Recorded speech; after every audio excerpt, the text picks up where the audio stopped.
All right, so it looks like the number of people joining has sort of slowed here a bit. So John, let me know when you'd like us to get started here. I can present, I think, the first two slides here, and then I'll hand it over to you just as soon as you're ready to start.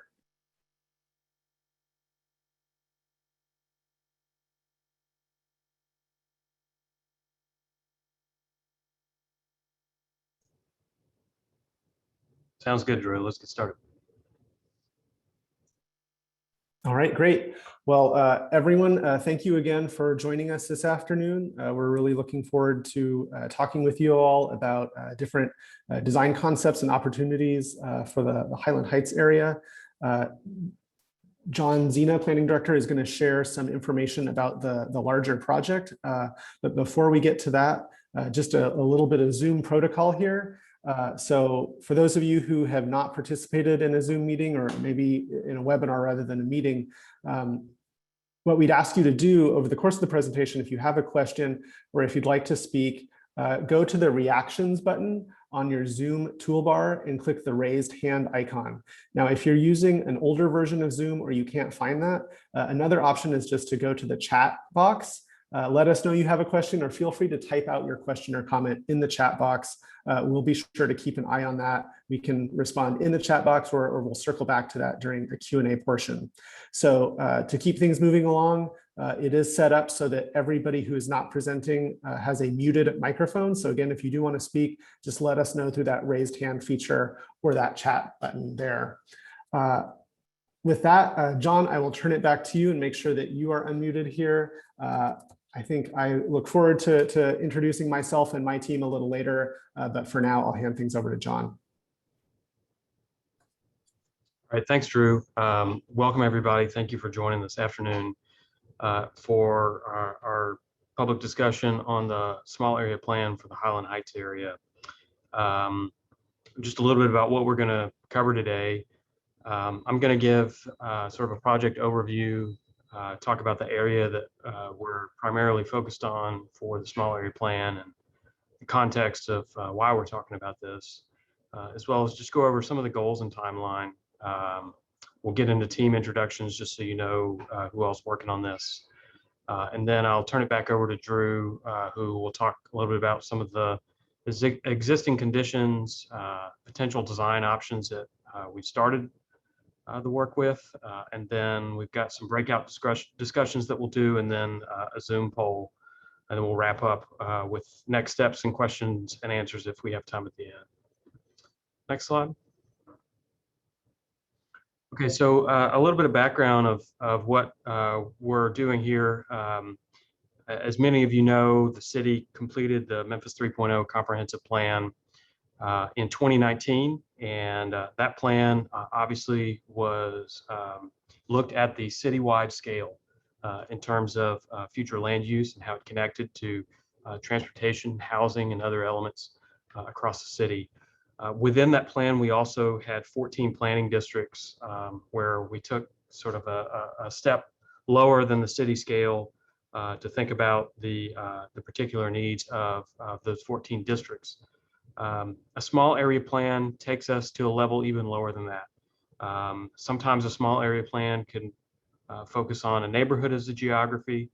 Sometimes a small area plan can focus on a corridor. Sometimes it can be even a single anchor, which, as many of you know, is sort of the primary building block that we used within the Memphis 3.0 plan to target new investment and redevelopment.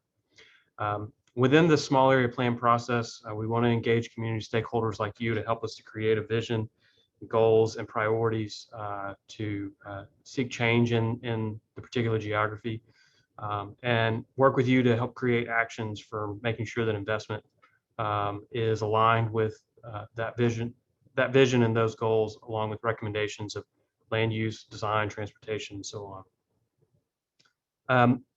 One of the main reasons for undertaking this small area plan here and now is the recent announcement of the Accelerate Memphis program.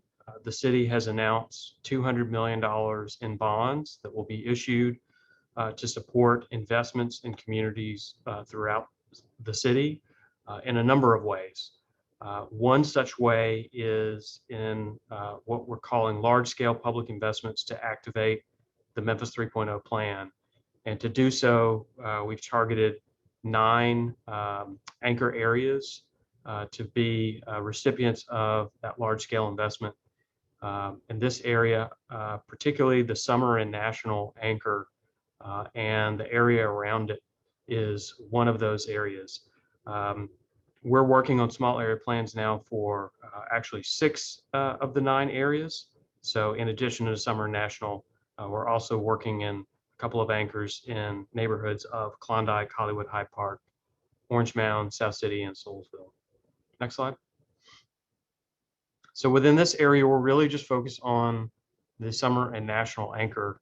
But as you can see from the map, it is fairly extensive in terms of the area that it covers within the Highland Heights area. Generally, at all 4 corners of the intersection, Summer and National, extending east to Highland, and again, sort of taking on both the east and west sides of Highland, and then extending north along National as well, in the frontage along National. You also see the dotted orange line or pink line surrounding the anchor. In addition to our focus on this anchor area that's in purple, we're also looking at what are opportunities within sort of the broader walkable radius of a half mile around the anchor, and opportunities to connect the neighborhood at large to this anchor area. Next slide. So obviously there are a lot of ongoing projects in the area that we want to not only be mindful of, but intentionally connect with.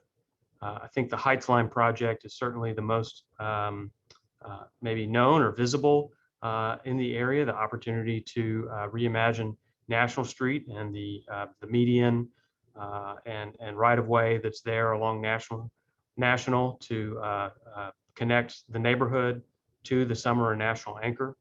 The Heights Line is also a project that's identified in the Accelerate Memphis program, separate from this bucket of funds related to large-scale investments, but certainly something that is important for us to connect to as we're thinking about a broader strategy.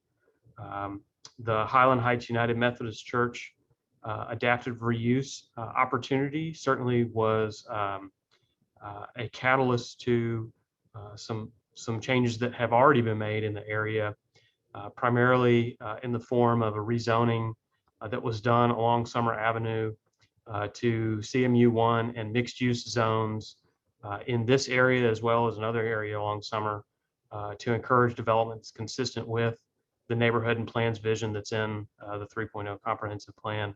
And then we also have certainly been taking note of the design competition that the Heights CDC held for the Highland Heights Church, and some of the very outstanding entries that were made for that project, and what possibilities we have to maybe connect as a part of this small area plan. And then finally, our sustainability office, working with the Heights CDC, has been working on a Partners for Places mini grant to ensure that we have a planning process that's centered on equitable development outcomes. We want to make sure that that is included in our work for this small area plan as well. Next slide. So just to kind of maybe put a cap on a number of the ideas that I've talked about with respect to our project objectives and goals. We really want to focus on implementation in this small area plan. We've cast the Memphis 3.0 vision as a community, not just for the city of Memphis, but in the Jackson Planning District. We had great support from the Heights CDC and many of the residents and neighbors of the Highland Heights area in that. So we want to take this opportunity to refine that vision in this anchor area, but again, focus on implementation. We've got a great opportunity with Accelerate Memphis to invest dollars to help drive that implementation, but we also want to use this as an opportunity to think about implementation, not just from the perspective of how we invest money, but also how we address policies. Again, we've gotten a good head start in this area with the rezoning that was done along Summer Avenue, especially in thinking about how that mixed use zoning district could be applied in the Summer and National area. But we want to build on that and think about other policies that are necessary to support the vision of the Highland Heights area in this small area plan. We want to prioritize infill housing, commercial revitalization, both of those things being really important in this area. We want to think about a roadmap for investments beyond what can be done with Accelerate Memphis. This is a great shot in the arm for our community in areas where we're investing in Accelerate Memphis, but it needs to be the beginning of a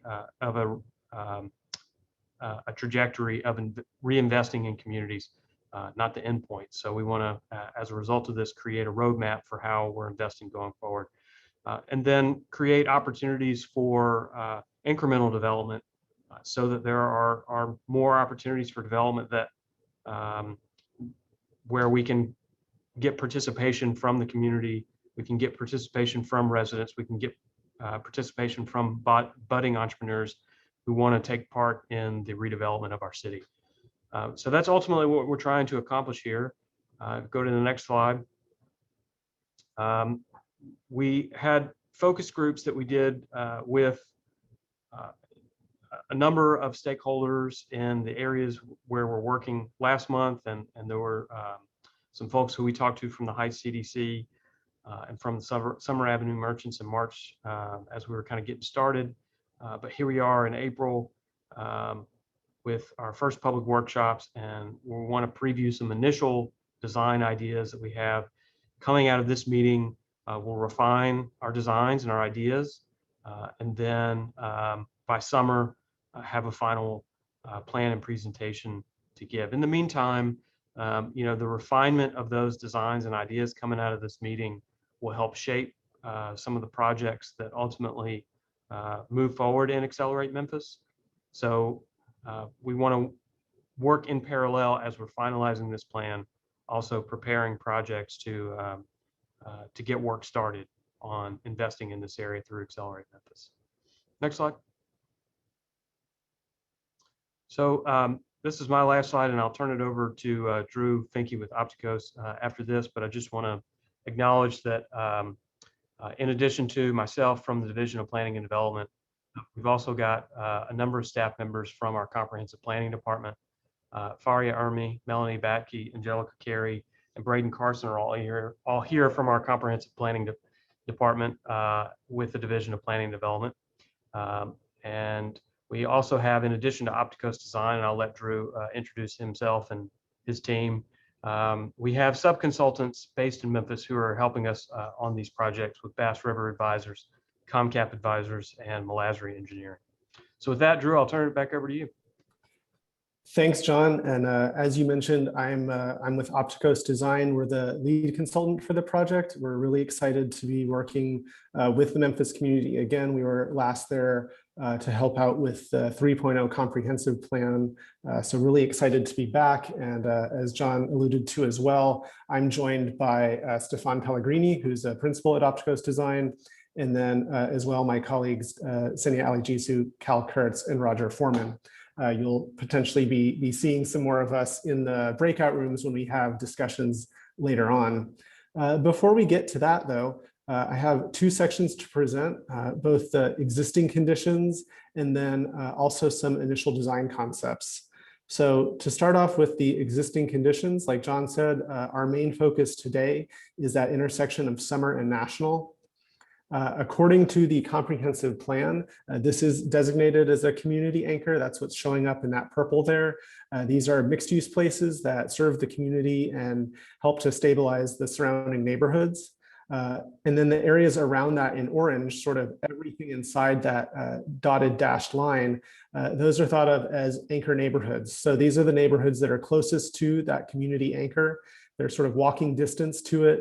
And again, the residents there are both supported by and can help to support some of the activity and business happening in that community anchor area. So that's the conceptual basis for some of the concepts that we'll be sharing later today.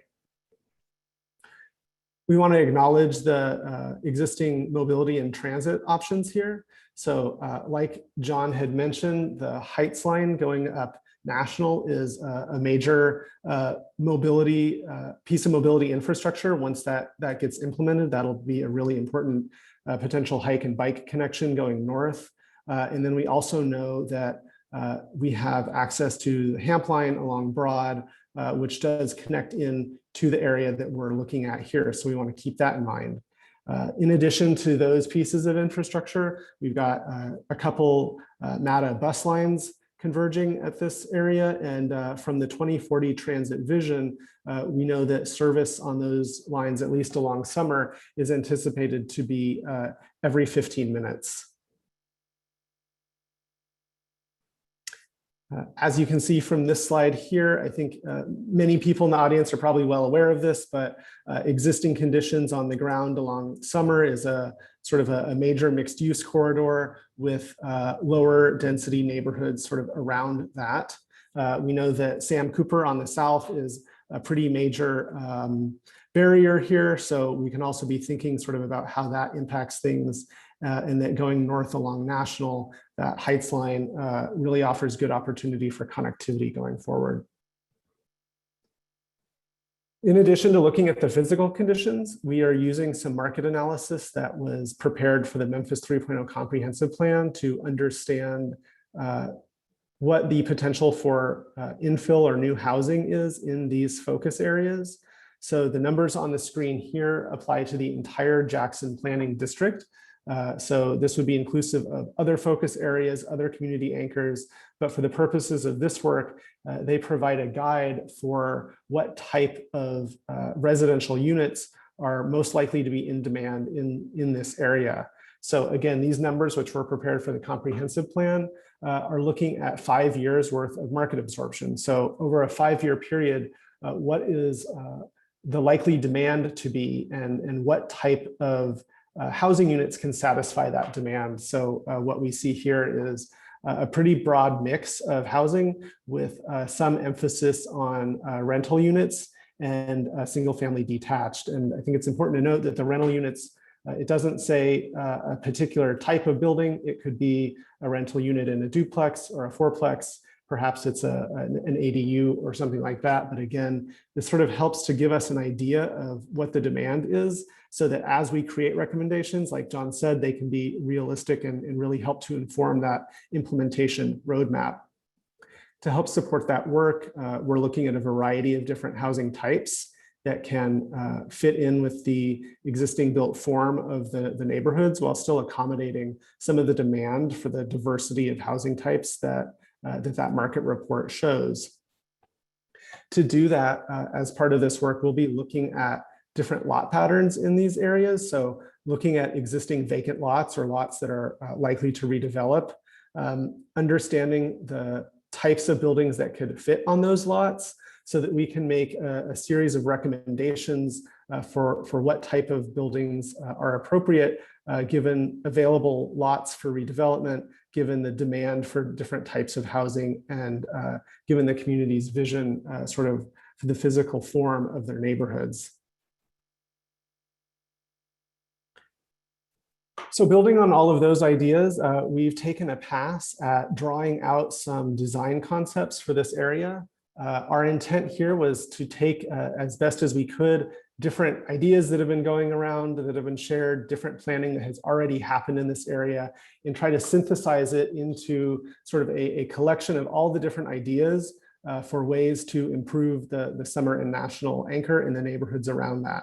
So where there was already a plan in place or already a project in action, our intent isn't to reinvent the wheel. It's really to capture that idea here so that we can have everything in one place, and then have a conversation with the community about how to prioritize those investments that'll improve quality of life, support businesses, and support additional investment in the area. Like John said when he was speaking earlier, most of these design concepts are going to focus on what you might think of as infrastructure investments. So these are things like improvements to streets, sidewalks, different public space improvements. And this is really stemming from the fact that a lot of the funding available for this might be coming in the form of public investment through Accelerate Memphis. That's not to say that we don't want to hear about ideas that might involve private funding or philanthropic funding, but that the majority of our focus for what we're about to share is really that idea of sort of infrastructure and public realm investment. One of the things that you'll hear me say and that'll show up in this work is this idea of streetscape improvements. That's a word that we use in the planning and design realm a lot, and I just wanted to sort of explain that a little bit because it actually can mean a couple of different things. The images on the screen here are some examples in Memphis where different streetscape improvements have been undertaken. So these can include things like sidewalk improvements or widening of the sidewalk, addition of street trees, curb extensions at the intersection. So that's sort of what you see going on in this upper right-hand corner from South Memphis, where the curb edge is sort of pulled out into the street to minimize the crossing distance for pedestrians and slow down traffic. In this case, it's painted on the street. We might actually be talking about moving the curb in some instances though as well. Also thinking about improved pedestrian crossings, ADA ramps at those crossings, improve street lighting, sidewalk lighting, looking at landscape elements to improve aesthetics, and then looking at street redesign to accommodate on-street parking to help support businesses that rely on that for their customers. So when we take these ideas and look at how they might apply in this area, we'll be talking about this in more detail in our breakout rooms, but the big picture ideas here are that we would be looking at the area along Summer between Holmes and Highland, sort of keeping in mind, again, the idea that National will sort of have that transformative infrastructure of the Heights line, and that there are also opportunities there. But if we're really focused on Summer between Holmes and Highland, some of the ideas that have been posed include intersections at the improvement of Summer and National, both to make that safer for pedestrians and also to create sort of a gateway for that community. Looking at facade improvements along Summer, so working with existing businesses and building owners to provide funding or support to improve the facades and to improve the aesthetic experience along that street. Looking at prioritizing mixed use development at intersections along Summer. Again, this is looking at what sort of policy changes or infrastructure investments could happen to support that mixed use development. Also thinking about streetscape improvements, again, including on-street parking, and then looking at how to connect the area to the Hamp line via Broad. So the green lines that you see on this map are looking at either existing or planned bicycle facilities, sort of noting those important north-south connections along Holmes and Highland. And again, that arrow coming off of Broad, potentially connecting to the Hamp line, and thinking about how all of that can help feed into the Heights line along National.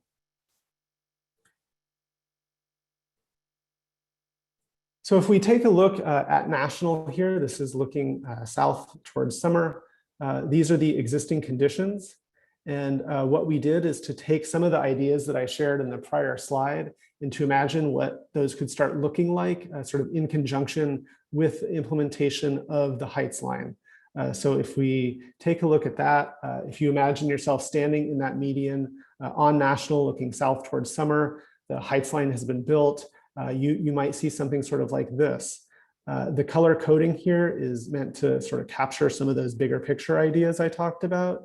So we see the purple building in the background. Those are existing buildings that could benefit from some facade improvement programs.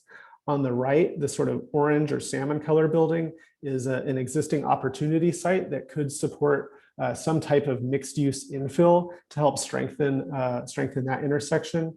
The red color on the intersection is looking at some of those intersection improvements, so some of the ideas that I had shared earlier in terms of better pedestrian crossings, maybe bringing the curb out a little bit, perhaps using a special kind of pavement there to signify sort of a gateway into the neighborhood.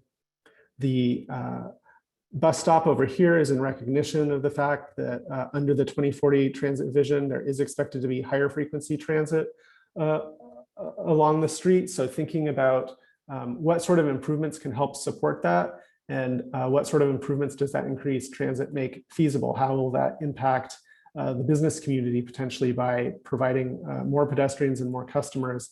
And then, of course, we're thinking about the Heights line and sort of what opportunities that opens up as well. So that's a pretty quick introduction to some of the ideas that we've collected based on the design thinking we've done and based on our understanding of some of the existing projects that are happening in the area. We're going to get into a little bit more detail here in a couple of minutes when we move into our breakout rooms. I did notice a few questions coming through, so I just wanted to pause there for a minute to see if there's anything that we need to cover. Don't see anything in the chat, but also just wanted to give people an opportunity to ask questions or make comments to the larger group before we go to our breakout rooms. In the breakout rooms, those will be smaller groups of about 10 people. We're going to pull up a more detailed map and we can start taking notes on that, sharing ideas. And then after breakout rooms, we'll come back to this group and we have a Zoom poll where we'll list all the different ideas for the improvements that can happen here and ask the audience to vote for their top 5. So that's sort of what's coming as part of the presentation. But again, I'll pause just a few minutes here for questions. And I see Ziania, you have your hand up, or you did. Please feel free to raise your hand or post in the chat. Oh, can you hear me if I talk like this? Yes. Okay, I was just wondering, well, first of all, I'm Ziania Cruz. I am the Heights Connector for Center for Transforming Communities. Thanks for having me. And thanks for the presentation. It was nice to see it all drawn out.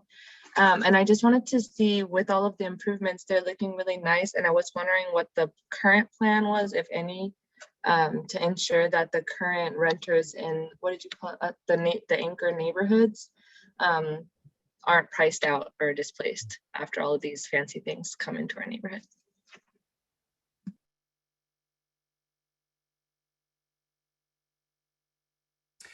Yeah, I think that question of displacement is really top of mind, and I'd, John, see if you have anything to say on that front. I think again we're trying to be sensitive to that and just making sure that the type of improvements that happen here do benefit the people already living in the neighborhood, and of course as new people move in, sort of thinking about how we can be sensitive to that demographic shift. John, anything to add there? Yeah, I'll just add to, just to reflect back on something that I said in the project goals and objectives, that, in addition to the investment recommendations, which is largely what we're talking about today, we've also got, a part of this is the policy recommendations. And within that, portion of the small area plan process, one of the key goals of that policy plan is to understand how we can ensure that there is a commitment and a means of securing a degree of affordable housing within the reinvestment of these areas from a policy perspective. And so as a part of not only this small area planning process, the city is also going to be working sort of across the board on a housing policy plan that looks at the ways in which, over time, as we're reinvesting in our communities and ultimately seeing a new investment and new development come back into the city, ensuring that we're able to secure and deliver a adequate level of affordable housing to make sure that pricing does not displace residents of the communities where we're wanting to see this reinvestment occur. So thank you for answering, and just so I can have it clear, there's plan to have a discussion on how there may be a way to have residents not priced out, but there is planning for changing the demographic of this neighborhood. Like that's the expectation is what I heard. The expectation is that there will be policy recommendations within the plan to address ensuring affordable housing. Awesome. And when you talk about like the affordable housing, will that be limited to like a certain number of like some of the condominiums or some of the, will that be limited to a certain space, or is that supposed to be like neighborhood wide for the policy recommendation? It would be neighborhood wide recommendations. It wouldn't necessarily be limited to, you know, a strategy of saying like a certain percentage of units or anything like that. We want to look much more comprehensively than simply a strategy like that. Thank you. Thank you. Also, while I'm unmuted, I'll just note that there was a question about sessions being recorded. Where can they be found? And then there are links that Faria has put in our chat to where you can find the recordings on our website and our Facebook page. And then I'll also just go ahead and say too that we can share the slide deck, you know, if anyone would like that. And then Faria, if you don't mind, just go ahead and adding the email address for if there are any questions that may come up after the meeting that we don't get to or you don't think about during the meeting, you know, where you can send those questions so that we make sure that those get addressed.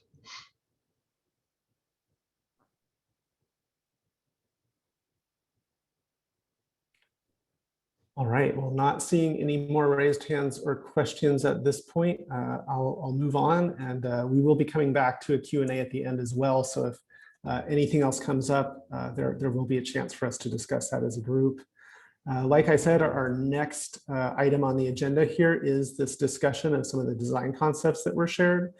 So again, we're sort of looking to hear from you all what your priorities are for investment in these places, particularly as it involves some of these public infrastructure or streetscape improvements, so that we can sort of tailor our design approach going forward to really focus on those things that the community prioritizes.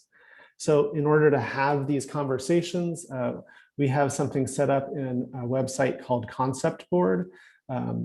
When we go into the breakout rooms, each breakout room will have a facilitator that's going to share their screen so that everyone can see the design concepts in a little bit more detail.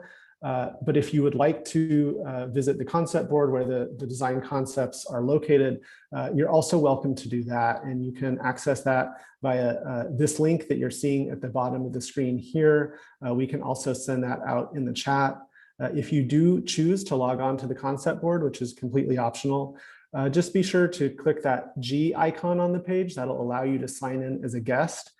It'll just ask you to enter your name and then click the checkbox to agree to the terms of use. And what that will do is it'll give you access to the concept board where we've got the design concepts posted.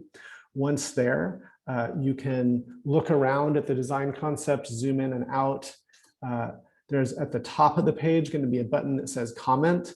So you can click that and then click on the page wherever you want to leave a comment and type in your thought, your question, your idea, and just be sure to hit save. And what that'll do is it'll show your comment. It will attribute it to whichever name you use to sign in. But we'd encourage you to visit the site, make as many of those comments as you'd like. The facilitator during the breakout room will also be able to take comments. So if you'd like to offer those verbally, they'll be doing the same thing in the concept board and just recording those on behalf of the group conversation. But again, if you would like to access that yourself, invite you to visit this link here, and that will allow you into the concept board. I'm going to go ahead and send that out over the chat as well. And with that, I think I'm going to ask my colleague Roger, who's in charge of Zoom here, give me just a second to send out this link, Roger, and then I think we will be ready to jump into our breakout rooms. We'll have 20, 30 minutes there, sort of depending on how the conversation goes. And then, like I said, we'll come back additional Q&A with this larger group. And then we have a poll that we would ask you all to fill out regarding your priorities for the different design concepts in these project areas. So I've just sent the concept board link out during the chat. Again, totally optional to join. There's no need to join it in order to participate in the breakout rooms. But with that, Roger, whenever you're ready, if you could send us to the breakout rooms, I will see you all there.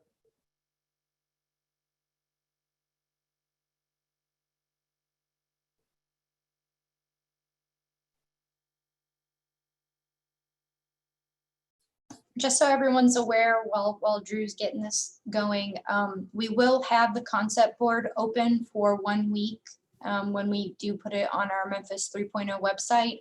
So as soon as we're able to get this recording up and available, which hopefully will be, today's Thursday, hopefully by the end of day tomorrow, if not by Monday morning, then you'll have 1 week to, and we will make sure to post that both on the Facebook link on our Memphis 3.0 Facebook, as well as our Memphis 3.0 website. And the recording will be made available, as well as the poll responses. And any of the questions that were asked, we'll also have those answers available. And then also the concept board, so you can put any of your ideas or questions available, and we'll be looking at those.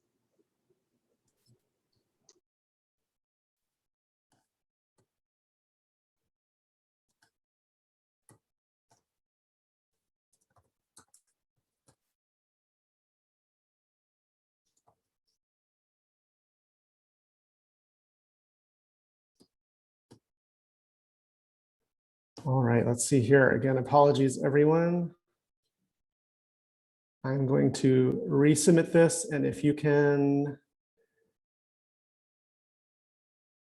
again, choose your top 5. You should be able to select 5 this time.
All right, it looks like the votes have slowed down a bit here, so maybe another 30 seconds to wrap up if you're still making your selections.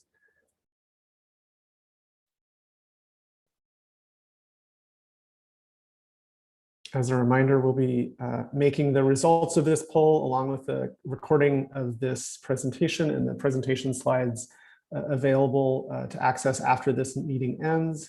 And then the link to the concept board is going to remain live, Angelica, I believe, for a week afterwards. So we invite you to add comments and also to share that with your friends and neighbors who might not have been able to join today to add their comments as well.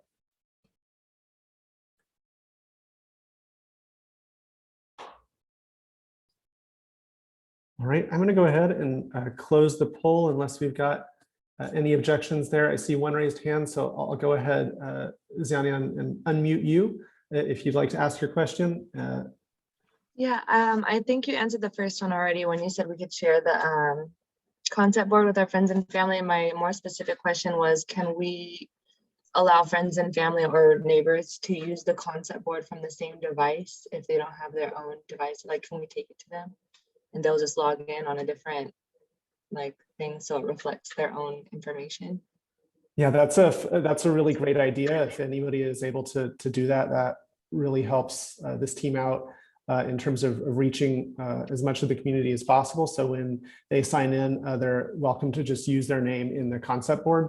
That's a great idea. And then second was about the poll. Like, is this poll going to also be available on the website, or is this, or can it be if it's not planned to be already, so that we can do kind of the same thing?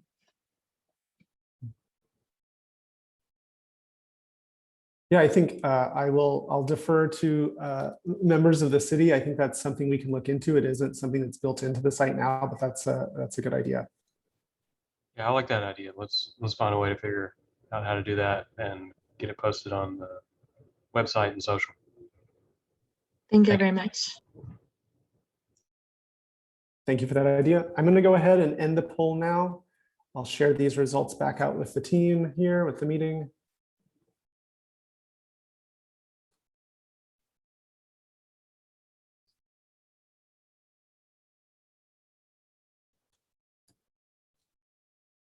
And it looks like early poll results show a preference for intersection improvements at Summer and National. Also looking at facade improvements along Summer, intersection improvements along National to complement the Heights line, and then intersection improvements at Summer and Highland. So concern about intersections in this area. I think, again, great idea to put this online, so we'll get additional feedback there.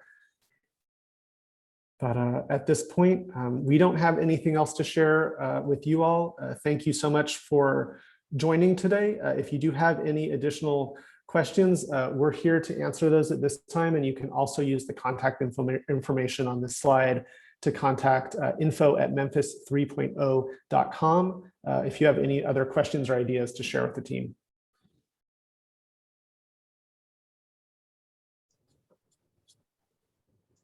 Just want to say thank you, everybody, for taking time out this afternoon to join us and share your thoughts and ideas and questions. And please follow up with us if you have any thoughts or questions after this. And thank you again.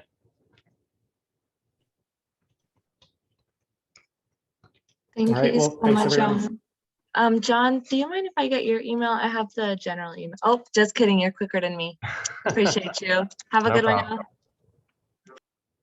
Bye, everybody. Thanks, everyone. Bye.